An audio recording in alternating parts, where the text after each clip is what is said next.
Good morning. It's good to see so many new faces. And you picked a really good day. You know why? Because we're going to be talking about money, and so I'm going to ask you for more. Honestly, I'm just kidding.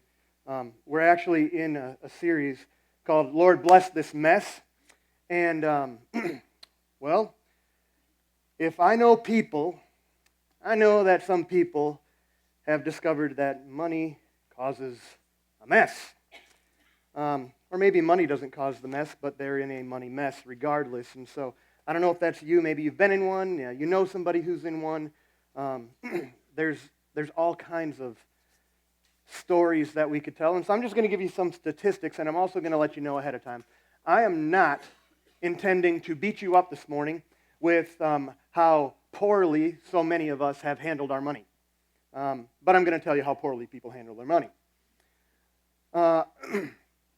There was a recent survey, and I'm not even going to ask you. I'll just tell you what the results are, okay? If I would have been thinking ahead, I would have had you guys vote on your phone so I could have seen what your answers were, but I'm not going to. About 15% of Americans think that they are going to die in debt, okay? My grandfather died in debt. My grandfather, I didn't even know it until my grandfather passed away, and my mom told me what happened. That happened when I was about 22. And my grandpa was just a regular old Joe, just a nice guy. His wife got Alzheimer's and lived a couple of years in a nursing home, and then she passed, and then it was just him, and he was around. But he was nice. What I didn't know is he was nice with the gifts and stuff that he gave because he put them all on a credit card. And so when he died, he had like $40,000 that he owed on his credit card because I guess that's just what he did that brought him any kind of joy. And that turned into a mess with settling his estate. So 15% of Americans think that they're going to die in debt. 60% of Americans, okay, this is 6 out of 10. So we could, if we have a full row, 6 out of you in that row could not cover an unexpected expense of just $500. So, you know, your car breaks down, you have to get new tires, your range breaks. All these things are things that have happened to me. This week, yes, true. Just as an aside, it was really funny. You know, like I was driving, my wife was gone last week. I went to pick her up at the airport, and as I'm driving down the interstate going the speed limit,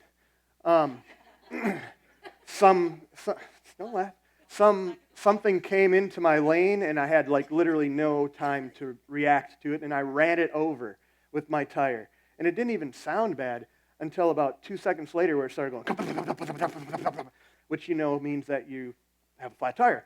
And so I'm talking to my mom on the phone. I'm driving in the fast lane, and there's 4 lanes of traffic about ready to get off on exit 540 as you're going up towards Raleigh and Durham. Like, okay, so I pull over into the nearest lane, and then I realize it's my front right tire. I'm not changing my front right tire as jokers are driving by me about 4 inches from my rear end. And, you know, I'm going to expect them to not hit me. So I need to get across all these lanes, and long story short, I did, changed it, all that kind of stuff, and made my wife, and because I bought my cars, here's a free commercial for Sam's Club, I bought my tires at Sam's, I found a Sam's, I went there, and it was covered. I paid $15 to have them put a new one on. So not an unexpected expense of $500, only $15. 34% of us have zero in savings, and another 35% of us have less than $1,000, but at least more than zero. Okay, so if you have $6 in your savings, you're part of that 35%. But at the end of the day, 70% of us, almost 70% of us, have less than $1,000 in our savings. And the average amount of student loan debt, those of you who are in or have gone through college, is somewhere between $31,000 and $37,000. So if you're more than that, I'm sorry, you're in a mess. If you're less than that, congratulations, you have a tiny mess. And the average American household, I'm sure you guys are much more qualified. You guys are much better with your money. But the average American household has about $5,700 in credit card debt. So my grandfather was an overachiever in an order of magnitude. Okay? And basically that means that you don't pay everything off every month. You carry a balance. I have a friend who... he's kind of living this, okay? He was adopted Actually, I think he was adopted. He doesn't know who his parents are. Let's just put it that way. And hasn't always been the most studious guy. Got his girlfriend pregnant before they got married, and they're not married now. So he's got a young son who just turned 1. He's going to school full time. He's got a car payment. He was living in a place all on his own until he had a falling out with his roommate, and the roommate left and wasn't paying, and long story short, he owes money. But then, in the middle of all of that, he had a job that he'd been working at for 3 years, and it was only at Walmart, but he was at least making, $12, $15 an hour, so it was decent enough that he could afford a car and to go to school and to pay for his kid and an apartment until his friend left, and then he couldn't pay for the apartment. So he just kind of, had to wait it out, is what he did, until he got evicted. And then, as he's driving, he gets pulled over, and he's apparently driving without a license. He'd had some tickets in the past. He didn't take care of them, and so there was that. And then there was some stuff they found in his car. It wasn't trash. It was drugs. And if he was in Colorado, he'd be okay. But he's in North Carolina, and so because of his driving record and all this kind of stuff, he got put in jail. And he got all these other kind of tickets and fines added to it, and he needed to pay for a lawyer. And then he didn't have a job because he got fired from Walmart. And so now he can't pay for his car. He has no place to stay, and he's crashing at my house. Like, hey, can I spend the night at your house? Sure, buddy. Because he can't go to his own house because his parents won't let him come in after a certain hour. He's like in a ginormous mess. And I can't fix it just by handing over a little bit of money. Because there's more going on. And so if you've ever experienced anything like that, you've had some unexpected bills, you've had... I heard from a friend of mine, actually, they're here, who just got a bill from a child that they had nearly 2 years ago, and they're pregnant with their second child now, but they still have to pay for the first child, even though they thought they paid everything before, but they're still getting bills, because that's just how it works. 2.5. Yeah, 2.5. Okay, so there's the person. You can talk to her about, the financial mess. But when it comes to money and the messes that we find ourselves in, or we know other people are in, we want to help. If we don't know how to control money, having more of it will not help. Okay, now I'm going to say that again. It's not in your notes, but I want you just to hear. If we don't know how to control our money, what we're supposed to do with it, having more of it will not help. And just, if you want to, just Google, when you get some free time, Google lottery winner horror stories. And you'll see that time and time again, people who have suddenly come into a bunch of money, millions and millions of dollars, find themselves divorced, lonely, or dead. Now, not everybody's like that, but more than a few. Because they don't know how to control money. Having more of it doesn't help. It just makes it worse. And that's because I think we think of money in terms of, in the wrong kind of terms. So I'll give you one more thing for free, and then we'll get into what we're talking about today. Money is not a this world answer to a that world problem. Like, hey, I don't have enough money for that, so I just need this. It's not that. Money isn't a this world answer to a that world problem. What money is, if we want to understand it, and we'll explore this in a second, money is actually a this world problem that needs a other world solution.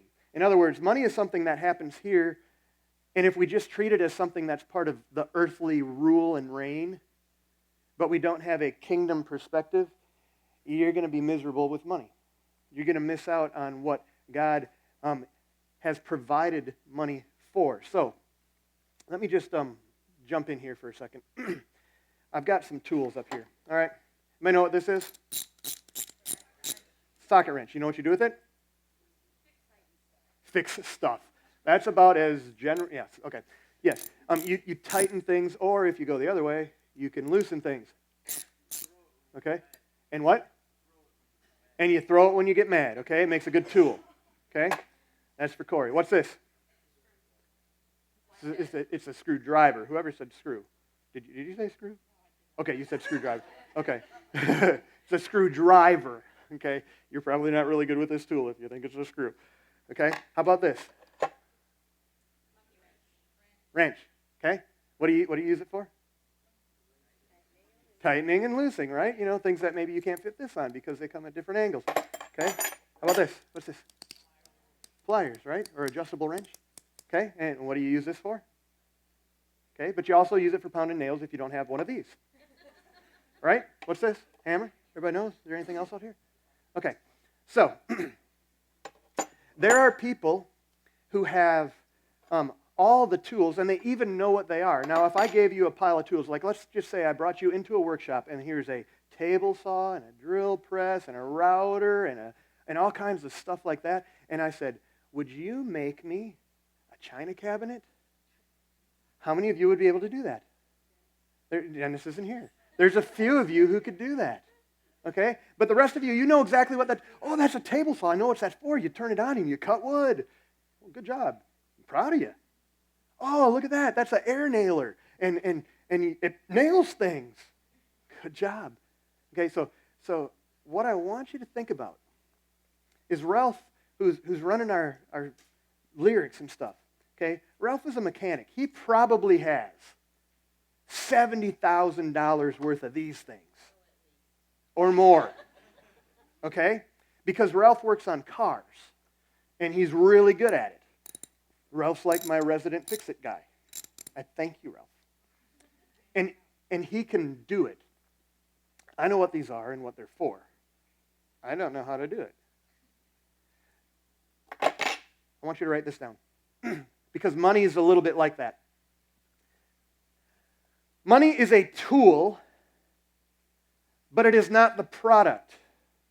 And so many of us, we look at money like, oh, I know what it is and I know what it's for, and we even teach our kids, you know, hey, if you do a little bit of work, I'll give you a little bit of money so you've got a little bit of an allowance so you can go to the store and get a little bit of candy or whatever it is that they want. And we go to jobs and we do a little bit of work and so that we can get a little bit of a reward and a little bit of money so we can pay off a whole bunch of bills. Because this is how money works. But money is simply only, it is a tool. It is not the product. And don't confuse this, because if you think that a bigger pile of money is what you were going for and that's the product, you don't understand what money is. Money is a tool. You don't need $100,000 worth of tools. You need to know what the heck you're supposed to do with it. You don't need a workshop full of stuff where you could produce something and no discernible skill or ability to actually produce what those tools are designed to equip you for. And so money is a tool. It is not the product. And money isn't the problem. The Bible doesn't say that money is a problem, okay? The Bible actually says that the love of money is the problem. So let me put it in other words, okay? We'll pick on women for a minute here. There are some women, I don't know any of them, okay? So this is just hypothetical. But there are some women who really love clothes and shoes. And they collect them because they are so cute. Like, oh, look at what I got. Or they got a deal on them, you know, like, oh, look, I only had to pay whatever for it. And it's great. Corey, be nice to your wife. And so they have this collection of things, and they can only wear one at a time. Let's talk about what? Oh, guns. We could talk about guns. Okay? I mean, you guys understand this, okay? So here's the deal. We've pretty much hit on what the mess looks like and how we try to solve it by just accumulating more. But that isn't the solution. The solution is to understand what it is that we're supposed to produce. And it's a love of tools. It's a love of money that's the problem. It's not the money itself. Okay? So there are some people out there who have tons of money. And they understand what they're trying to produce. And there are other people out there who have tons of money and aren't doing diddly squat with it in terms of that other world view. So, I want to tell you a story. If you got your Bible, you can look. In Luke chapter 16, Jesus tells a parable. Okay? I'm going to give you the kind of summarized version here, but you can go ahead and look it up if you want to see what, maybe points or details I leave out. I'll try it and remember my best. Okay? But in Luke chapter 16, Jesus tells this parable about a rich man who had a manager. Okay? So this is a businessman who's got somebody working for him, and the guy who's working for him is supposed to be the guy in charge of all of his accounts. And he's taking care of all his money. And so he hears, the rich man who's in charge of everything, he hears that the guy who's in charge of his money has maybe been cheating, stealing, doing something unhelpful, dishonest. And so he calls the manager in and he says, hey, look, here's what I've heard about you, and you can't be my manager anymore. And so the manager is like, what am I going to do? Like, I don't have any other skills. He's like, I can't work with my hands. Basically, he's, soft. He's a white-collar guy. Okay? But he recognizes it and he says, what am I going to do? And so he goes, because he's still acting as manager, and he goes to guys who owe his boss a bunch of money. He says, how much do you owe? And the guy's like, I owe 100. And he says, okay, well, sit down and write it down and say that you owe 50. Okay. Now the guy's acting as a manager. His job is to get money back from the boss, or for the boss. So it's kind of actually legitimate for him to do this, except for the fact that he's lying. And then he goes to another guy, hey, how much do you owe? And he's like, I owe 100. Okay, well, quick. Sit down and write 80. Okay, that's a good deal. And so he does. And when the rich man hears about this, what do you think he does? You may have heard this story before, and in this story, it's definitely a Jesus story because the rich man goes, I'm impressed. I'm impressed. Because you acted shrewdly. What? And then Jesus adds to that and he says, the people of this world are more shrewd with how they handle riches and money than the people of light. In other words, the people of the world who don't know me and don't live in this kingdom are better at using money than the people of the kingdom. Huh? What? Okay, well, so that's kind of where the story is. And so then Jesus gives them a little bit of an explanation, and he says, look, out of this, I want to tell you, you want to make friends with this unrighteous money. Because if you use this money in a good way, it'll actually result in some eternal consequences. Okay. He says the one who's faithful with a little is probably going to be faithful with a lot. And the one who's not and dishonest with a little is going to be dishonest with a lot. And then he says this statement that you may have heard, you cannot serve God and money. What? So what is the lesson of this story? Because this is one of those like, okay, I'm not sure. Like if you're just reading this for the first time and you're like, okay, Jesus tells a story and he says there's some guy who is supposedly doing a bad job and he goes around and does a bad job and then his boss says, good job. What's up with that? That doesn't sound very Christian-like. Good. But here's what the lesson. The lesson in this isn't to be dishonest. Okay, that is not what the lesson is. If that's what you take away, you missed the point. Okay? The lesson is not be dishonest. The lesson is one of our values, that you should use money to impact and invest, to do things that have an eternal effect, to understand that money is a tool, but the product is something way beyond what you can do here. And so we're going to explore that. Basically what this boils down to is we can get a good lesson out of a bad example. Okay? And you know this because you've seen it before. People who have made stupid decisions and you go, man, I can learn something from that guy because he's an absolute idiot. That's what this is. This is a good lesson from a bad example. So if you're in a mess with your money, I'm sorry. But I need you to know as we're about to go in that, number one, Jesus cares. That you don't necessarily need more tools or more money. You might think that you do, but let's get through this.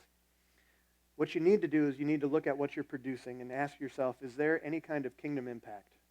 Are you making any investment in the kingdom? In Matthew chapter 6, Jesus talks kind of about the same thing, and he says, don't lay up for yourselves treasure here where moth and rust destroy, but lay up for yourselves treasures in heaven. And then he kind of comes to the same conclusion at the end of that. It says you can't serve God and money.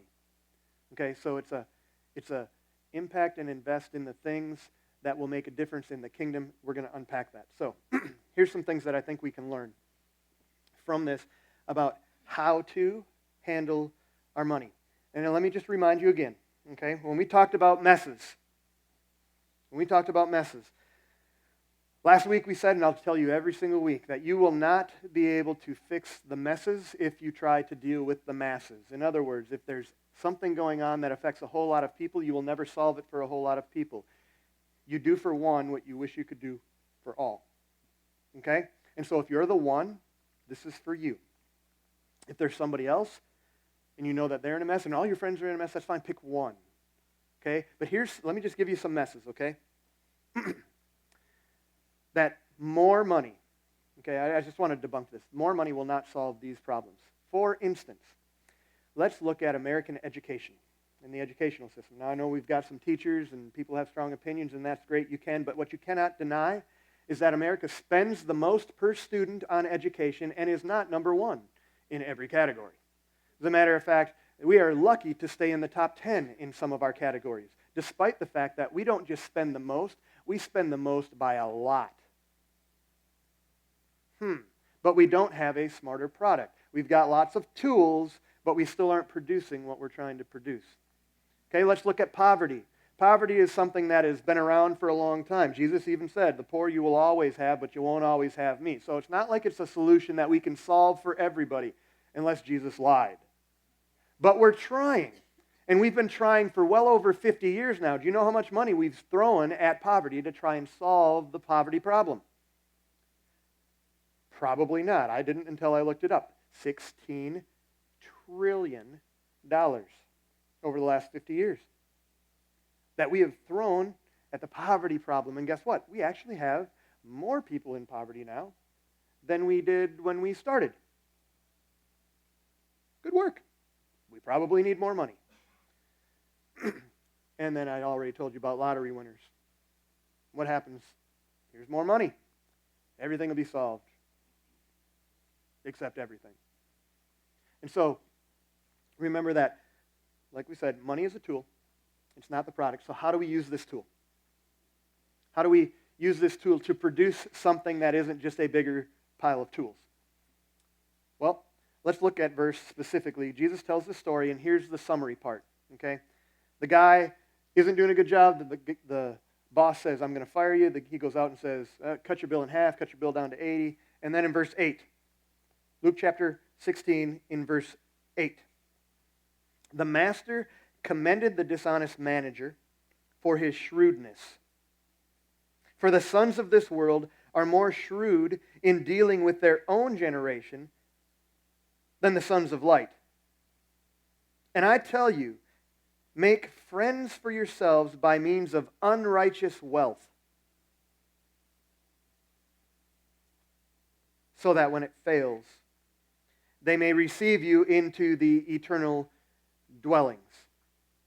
Okay, now the first thing that I asked myself when I read this, and actually, decided to pay attention instead of just read it as part of my daily reading, go, wow, that's a story, I don't understand it, next, was how do you commend somebody for being shrewd? If you have a sec, or you can just write this down, I'm going to read you a verse. It's in Matthew chapter 7. I don't think I put it in your notes. But in Matthew chapter 7, Jesus is telling a story about those who are smart build their house on the rock, those who aren't build their house on the sand. We talked about that a few months ago when we were doing our foundation series.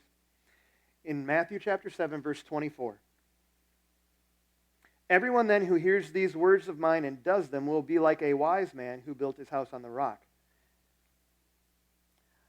I didn't know this until I looked it up.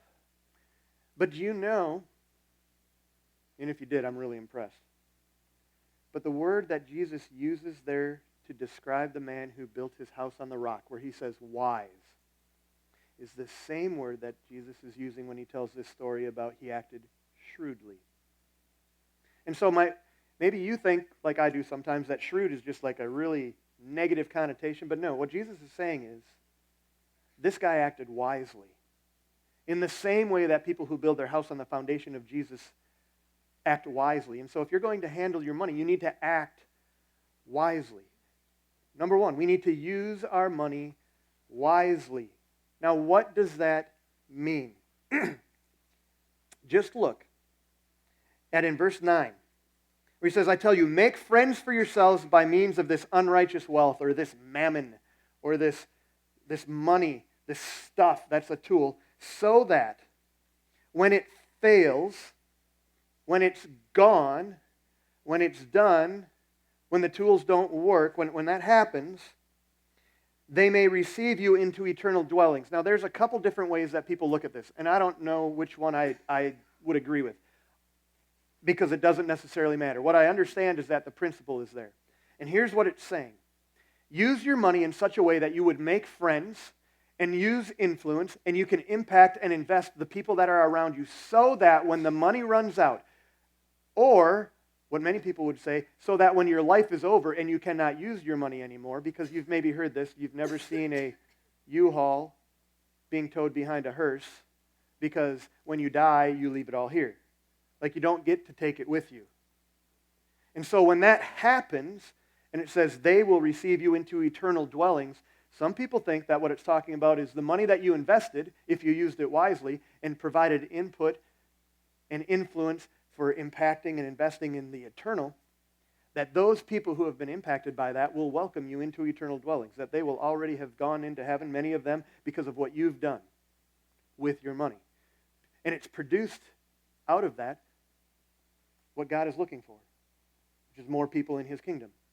That's one way of looking at it. Another way of looking at it is so that when you use your money and the money doesn't work anymore, I'll give you an example. Let's say this friend of mine who doesn't have any money, and I had $6,000 laying around. I'm like, hey, buddy, here you go. Pay off all your debts. Let's get you a place to stay. All this kind of stuff, get you up on your feet. Okay, if God had called me to do that and I invested that way, now the invitation piece, welcoming into eternal dwelling, is He would be at some point saying, why are you doing this? And then I get to share with Him why I'm using the tool God has given me, because I want to produce something in you. I want to see you move closer and into the kingdom of God. And so you can use money to open the door, or you can use money just wisely to provide opportunities so that other people can enter into the kingdom. So when Jesus is saying this story, we use money wisely and shrewdly because we're trying to impact and invest people here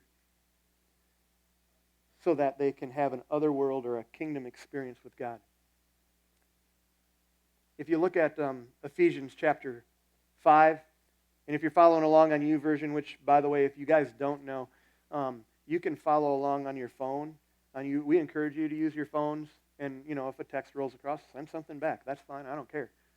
But on YouVersion, which is an app that you can download, we put the message and the verses and the blanks, and you can just follow along right there.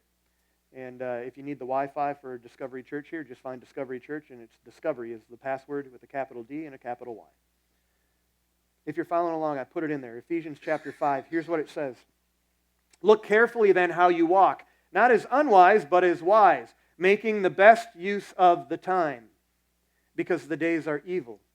Therefore, don't be foolish, but understand what the will of the Lord is. This is what I'm saying. It applies to how we handle our money. Do not be foolish. Make the best use of the opportunity. Okay? One thing that I love about my daughter Hannah, and there's many things, is the fact that I don't know if it's I love that she doesn't understand money or that she frankly doesn't care. She's like, ooh, I've got some money. And then she notices somebody who has a need for this, and she's like, oh, here. And she doesn't realize that this is, like a $20 tool.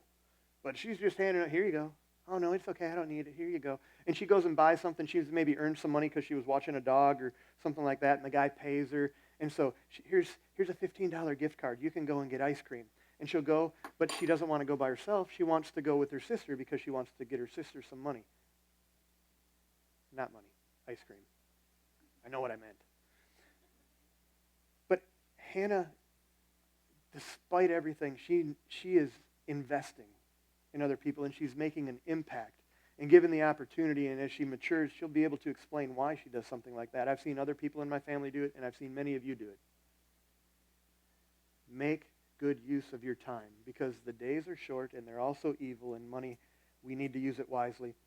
The last thing, when he says, make friends, in verse 8,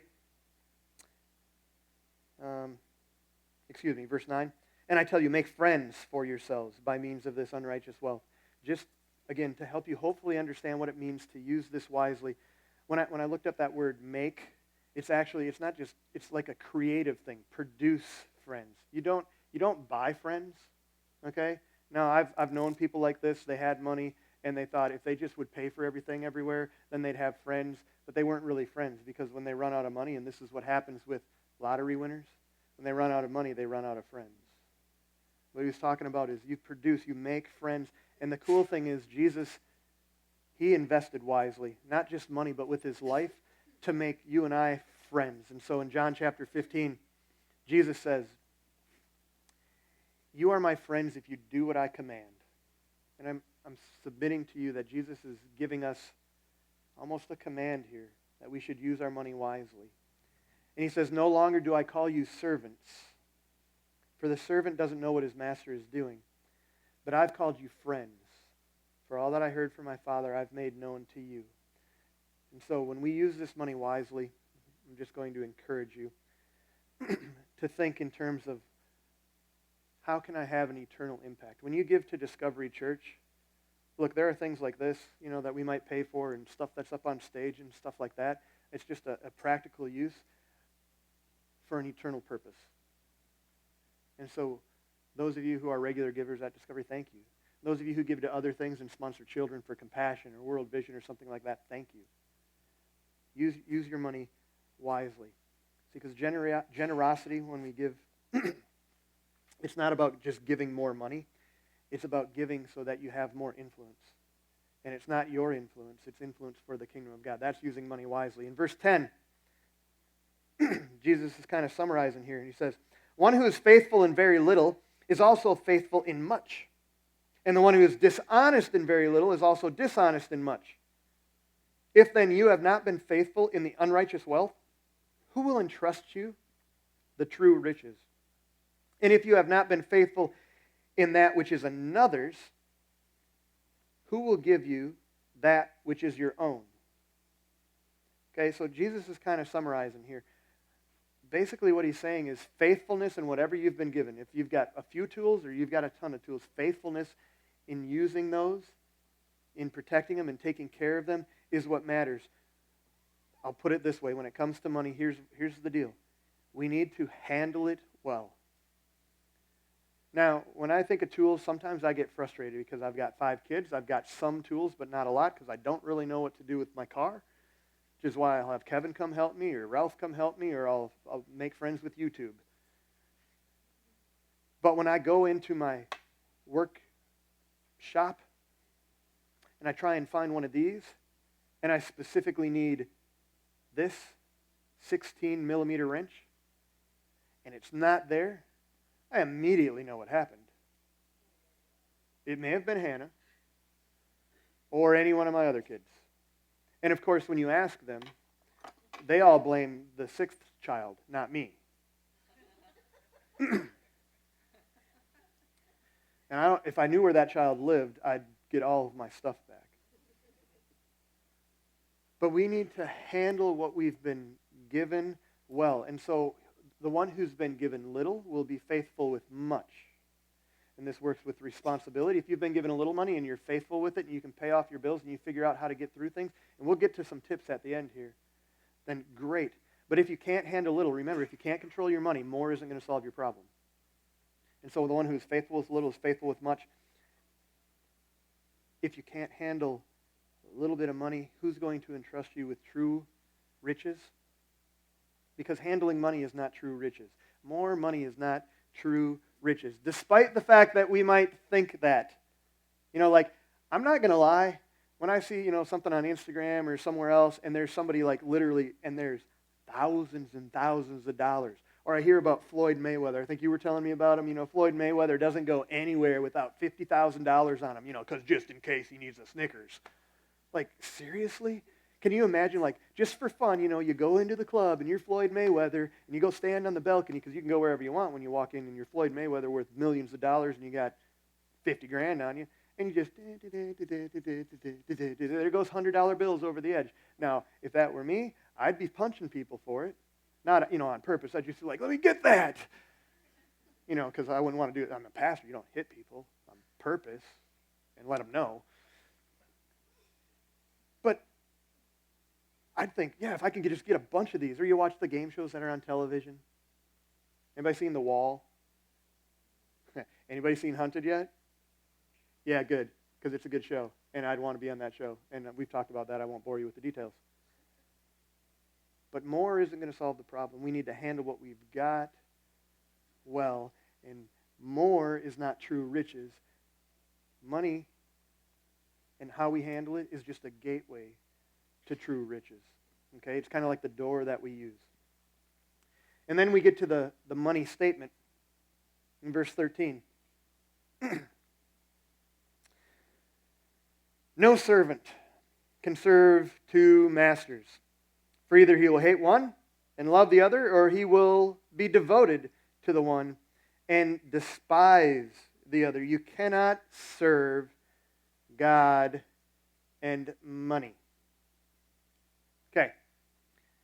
If you are chasing after money, if you are motivated and driven by money, if the decisions that you make are all based off of as priority number one, money, you're a little bit like this guy that I'm going to tell you about. His name is Jay.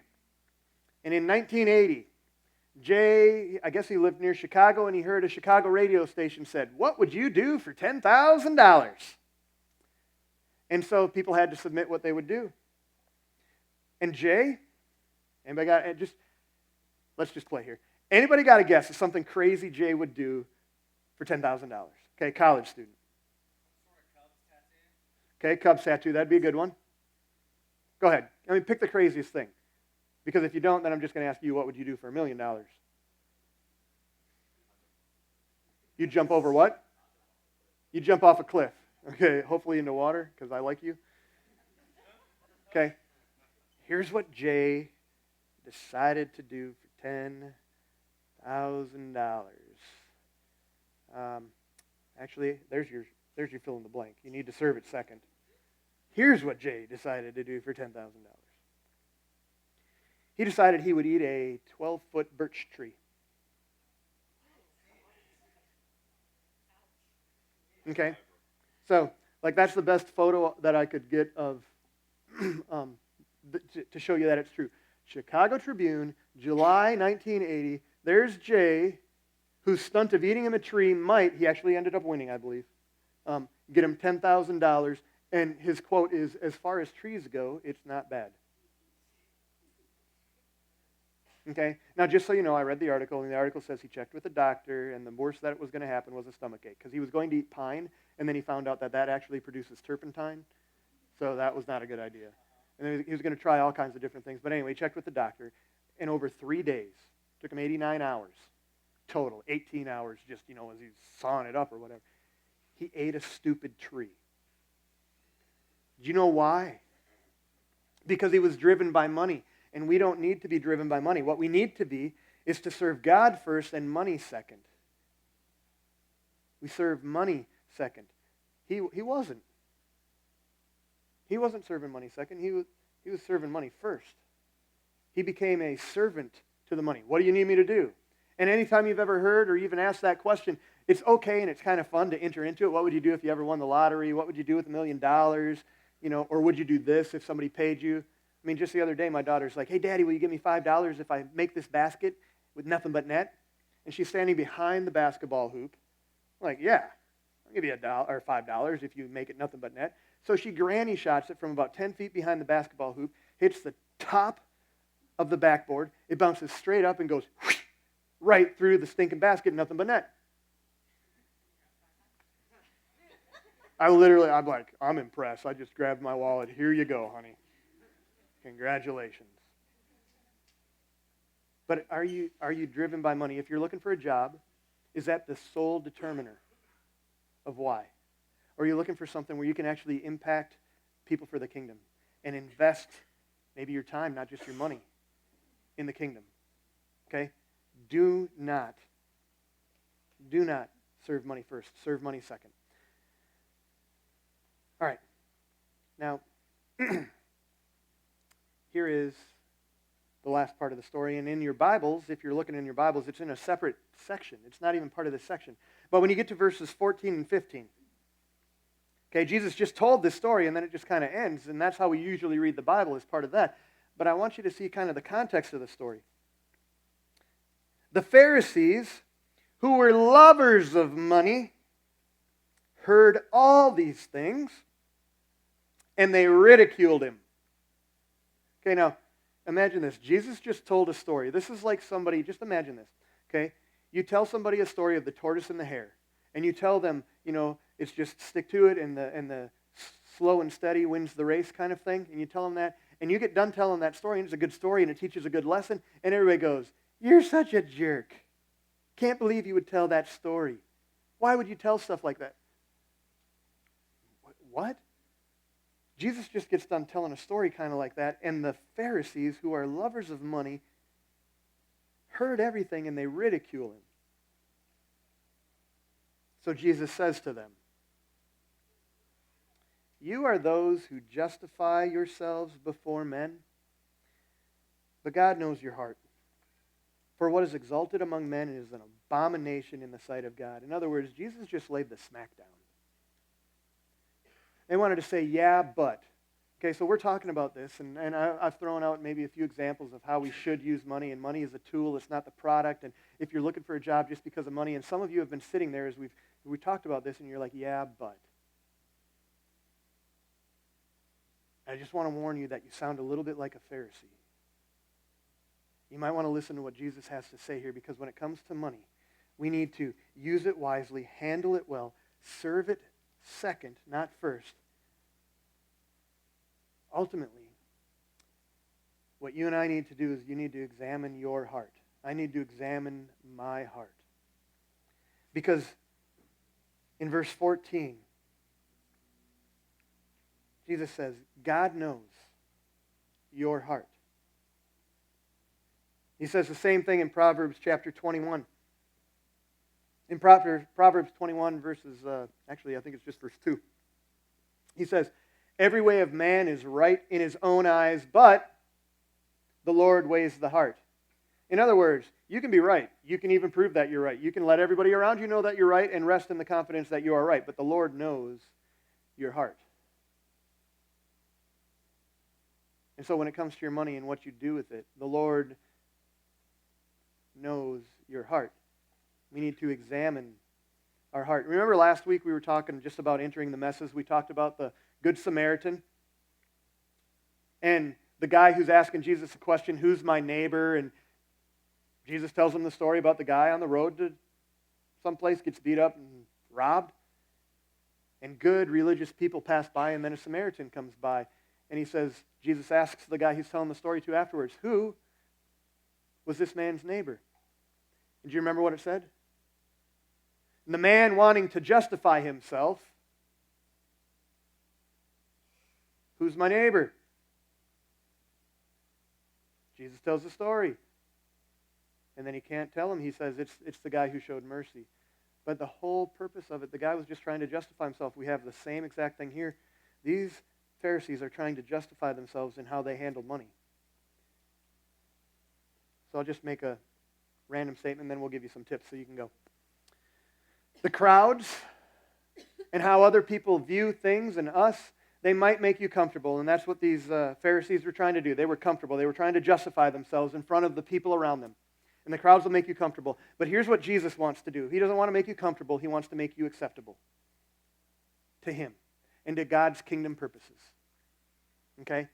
So comfortable is when everybody else is like us. And so, hey, I spend money on this, or I've got debt for that, and blah, blah, blah, blah, blah. And everybody's like you and you're comfortable because you think that's normal. And Jesus says, that's not normal. I want to make you acceptable before God and weigh your heart. It's not about you and what you can acquire. You don't need more tools. You need to use those tools for kingdom purposes. And when Jesus makes you acceptable, he does that by making you like him. He doesn't make you like somebody else. He makes you like him.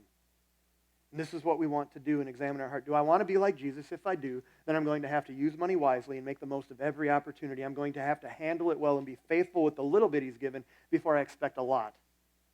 And I'm going to have to serve it second, not chase after it as something that's first. So, whether it's your mess or somebody else's mess, let me just give you a few tips to overcome the mess, okay? And you may disagree with these, that's fine, and it's certainly not an exhaustive list because it's just one little slide that I can throw some ideas and examples up there. But remember the obstacles that we talked about that make it very difficult for us to address the mess? Okay? We don't like to be inconvenienced. And so convenience is a real big obstacle, especially when it comes to money. Discomfort. We don't like to be uncomfortable. And the other thing was, we don't like to be out of control. We like to be in control. Okay, so let me just give you some examples of financial messes you may find yourself in or other people have been in and what we might be able to do about it. So example number one is vehicles, okay? So you want a better vehicle, you even need a nicer vehicle, you need something different, you've got payments and they're too high and you just wish you didn't have them. I don't know what they are, okay? But a lot of times these are things people stress over. So, what can we do? Well, as far as inconvenience, you can choose to have just one car. You know, you have two and you don't want to make a payment, well, then get rid of a payment. Or trade in your car for a motorcycle. It's inconvenient because what do you do when it rains? You get wet. But you could do that if you want to get out of the money mess that you're in because of your vehicles. Okay, what about discomfort? You could get an old car. Okay? I live in that world. As a matter of fact, yesterday we were leaving Sarah's volleyball tournament, and we walked out, and I saw my van, and I'm hitting the clicker, and it's not working. And I'm trying to get in the door, and it's not working. I'm like, what the heck? I go around to the other side because I have one door that doesn't lock with the clicker, and I'm like, I'm sure nobody locked it. And sure enough, nobody locked it. And Hannah opens the door, and she goes, oh, not our car. And it wasn't our car. And all I'm thinking is, the clicker's not working. Oh, well, it's just one more thing. Door doesn't work, clicker doesn't work, whatever. No, and she's like, not our car. That's not my baby seat, dude. Off we go. We parked about 5 down. But that's because we have old cars. Okay. It's uncomfortable. As a matter of fact, my truck is sitting in my driveway right now because I'm afraid to drive it. Because, to put it in Ralph's words, I wouldn't drive it any further than I feel like walking. I wouldn't either. Okay? What do you do if you want to just, address the mess as far as vehicles and it's something that might be out of control? Here's what you can do. You can borrow a car. You can share a car. You can carpool. You can wait for the bus. Like, there are all kinds of things that you could do. But if this is one of your areas, you've got options. And you're going to have to determine to do something. And if you can maybe speak to somebody, you can help them solve that. We have people around here who have borrowed other people their cars because they were in a vehicle mess. Thank you to those people. You entered into the mess and said, hey, what can I do to help you? Good job. That's just one example, okay? Now, let's pick another example. Many of us, we talked about, are in, let's see, it says vehicles, debt, okay? So you're in debt. How do you get out of debt? You got a lot of debt. You had some medical bills, and they're still charging you 2.5 years later. You've been making payments. You've got credit card debt because something happened. You were like my grandpa, and you just racked up debt, and you just don't have an extra 20 grand to pay it off, so you got to make a little bit at a time. That's fine, but what do we do? Okay? If you want to deal with inconvenience and just address that obstacle, you might need to make a budget. Another thing that you could do is use only cash. In other words, you can't swipe or no swiping. Okay? That's a Dora thing for those of you who don't have little kids. Okay? Swipe or no swiping. Just use cash. It's inconvenient, absolutely, because what do you do if you have to buy something online? You don't. How inconvenient. You might have to go to a store, which means you might actually have to pay more. Ooh, that's talking about discomfort. How do you actually pay for things then? Well, when something breaks, you don't replace it until you can afford it. You don't go put something on payments because you need it. Now, it's not comfortable at all, but you just have to learn to deal with it. So Just to give you an example, and I'm not the best example, but this is one where I feel like I got it down. It wasn't too long ago. Our stove quit. Okay, now, you try and repair it first, but there are some people who are like, whatever, we'll get a new one. And so for 3 weeks, we didn't have a stove. As a matter of fact, it was my daughter's birthday, and we went to make her, we do caramel rolls on birthday morning, and like, crap, how do we make caramel rolls? We go to somebody else's house and use their oven, which we did. Okay, this is just what you do. You don't replace things if you can't afford things. You don't buy things if you don't have the money in hand to actually hand over and say, I want that, I'll give you this, and we're done. Don't do it. It's uncomfortable. You might have to do without for a little while. Last thing, something out of control. Well, you might need to get help. You might need to invite somebody else into the mess. You might need to go to a financial planner or to somebody and say, look, here are my bills, here are my things, I don't know what to do about it, can you help me? And then, not only do they get to help you, but do they actually maybe get to be the gatekeeper of your money? Like, yeah, I can help you, give me your money. And then if you need to pay for something, you can ask for an allowance, and I'll give it to you. Husbands, some of you are like that with your wives, or vice versa, depending on who in your family runs the money. But it's one of those things that's just out of my control. Constantly, I go out with my wife anywhere, and she's like, do you have any money? No, I don't, because I don't have any money. So she's my sugar mama. Like, if I need cash, I just go to my wife, and she hands me a 20. I don't know where it comes from. I don't even care. Just like, honey, can I have some cash? And she gives it to me. It's totally out of my control, but it works, okay? It keeps me from spending the money that I shouldn't, okay? So that's how you stay out of debt or get out of debt and find yourself a sugar mama, okay? She's taken. Here's another example, okay? Housing, okay? Your house poor. You got a house, and there's people here that are trying to sell their homes. They're like, it'd be great if I could just get rid of it. Yeah, it would. And some of you are maybe paying too much for rent or whatever it is. Here's just some examples of things that you could do. They're not the only solution. They're just possible solutions where you can use it wisely, handle it well, and serve it second. Okay? But you're going to have to check your heart to decide whether or not you're going to do these things. So, number one, you might have somebody move in. You can't pay your housing payment because it's you might just need to bring somebody into your house and say, hey, could you help me? I'd love to help you out. Hey, college student, hey, whoever, whatever. Move on in. Yep. It's totally inconvenient because you might be on different lives and rhythms and all that kind of stuff. Deal with it. If you really want to deal with your housing issue, you might need to deal with some inconvenience. Another option, maybe you make extra payments. Okay? You want to get out of your mortgage? Okay, fine. Stop spending money on other things and pay extra towards your mortgage so your mortgage is gone. So you're not stuck with that anymore. Or maybe you need to move. Paying too much in rent, whatever. Just go. Get out. Find something cheaper. Okay? And we've got some perfect examples around here of people who have moved from homes and, aren't exactly happy where they're living, but they've dealt with it. You did this, right? For a reason, because you understand that there's a greater purpose. Money's a tool, but that's not the product, and here's where we're going. So I'm proud of you guys, okay? And you can talk to them about it. I'm not even going to call them out. They're just sitting up front, and one of them singing. But I'm not going to say anything. Another option where it's out of control, you could move in with someone, okay? So maybe you need to get out of something. That's fine. Why don't you ask if you can move in with somebody? And that's going to be really humbling because you might have to ask 3 or 4 people before you get a yes. Out of your control. But would it help solve some of your housing problems? I don't know. I'm just trying to give you some ideas, some obstacles that we would have to overcome. Last one, entertainment, and this is a broad category, okay? But this is a drain. A lot of times this is what gets us in trouble. And we think, I deserve a trip to Disney World because I've been waiting and want to go, and my kid's going to be too old before or whatever, and so we're going to go, and we're just going to put it all on a credit card so we can have fun. Okay. But if you want to get out of the hole that you just dug by making that decision, here's some things that you might need to do going forward.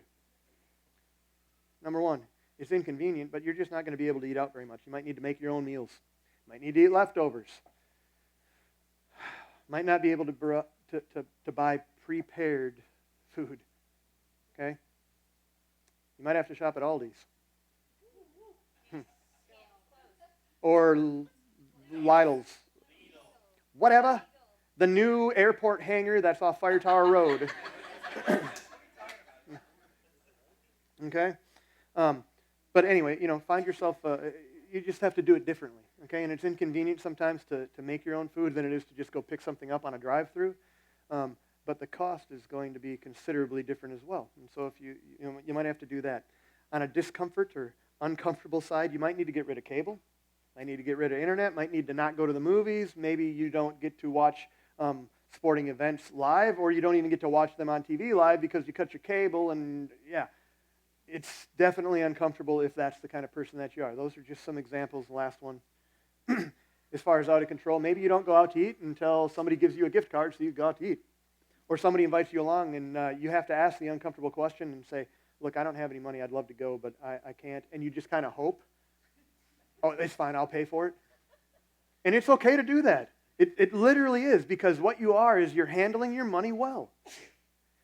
You are being wise in the use of what you've got because you ain't God. And so you are serving it second. That's great. There's no shame in that. And maybe I'm just different, but when I was a student pastor, I used to literally talk, I have 60, 70 students or whatever, and I have kids, and they just keep more, and there's more, and there's more, and my wife and I need to come out. And I know how it's happening, but I like my kids, but I also like my wife, and I need a break. And so I would literally ask, hey, if there's anybody out there who would like to babysit, I'd be happy to let you babysit, but I don't pay. Like, I'll do it. You sure? I want to make sure you understand this. I'm not paying you, but you want to hang out with my kids? Yeah, I'd love to. Oh, deal. Like, that was great. So this is how my wife and I had date nights. And it was optional. It's not like, you couldn't be a part of church if you didn't watch my kids. That's not how it works. So, folks, I hope that you're a little bit encouraged by the story that Jesus told. Because if you can use your money wisely, as shrewdly as the dishonest manager did, but for different purposes, you're walking in the will of God. If you can handle it well and be faithful with a little bit, then at some point you may actually get more. But ultimately, you will receive true riches. Not just money, but God looking at you and saying, well done, my good and faithful servant. And if you can get past the thing like, I don't have more, I need more, I want more, and all that kind of stuff, and recognize that you serve money second, then you will love the Lord your God with all your heart, mind, soul, and strength, and serve him first. Because you cannot serve God and money. You'll either love one and hate the other, or be devoted to one and despise the other. And my prayer is that you would be devoted to him, the one who has given us the tools that we need to live the kind of life that he wants. And money is just that. But if you're seeking a life that you want, you might be missing out on the life that he wants. And so let me just pray for you and for us. If you haven't, somewhere around here I had a connection card. I'm going to pray in a second, but these are on your seats or a seat nearby you. I don't put them on every single one. But if there's any questions and something didn't make sense or I misspoke, you can write it on the back, and I will answer it at the end, and I will not turn it over to see who wrote it. Okay, just so you know, when I answer these, I won't do that. You can also, if you were on YouVersion, you can ask your questions completely, totally, no chance of me knowing who asked it, anonymously, because there's a link there. You got any questions, and just fill it out, and we'll answer it. But would you put these in when we collect our offering, and let us know that you were here, anything that we can pray for, and then if you're a money giver for Discovery, then you can fill up an envelope and put it in. You can give online. All that kind of stuff is an option too. But that's really not the point of what we're talking about. It's between you and God, how we handle our money and get out of the messes that we create with it. So let me pray for you. Jesus, thank you that you are a God who loves us in the middle of our mess, and you give us reason to trust you in it. Father, I didn't even address this, but you said that we can actually test you in this, that we cannot outgive God. And so, hey, I'm just going to trust you that you are good, and the tools that you've given us for your glory and not ours. I pray, Father, that those of us who are in the mess or have been through the mess would use what you give us, which is hope for something other than the mess, that we would use that to encourage others to look to you as answers, as the answer. And so, Father, as I finish up, I pray specifically that the kingdom of God would be made more real in the lives of people that are in this room And not only that, Lord, but that we would use our money wisely to impact and invest the world around us and use our influence to point them to Jesus. It's in his name that we pray. Amen.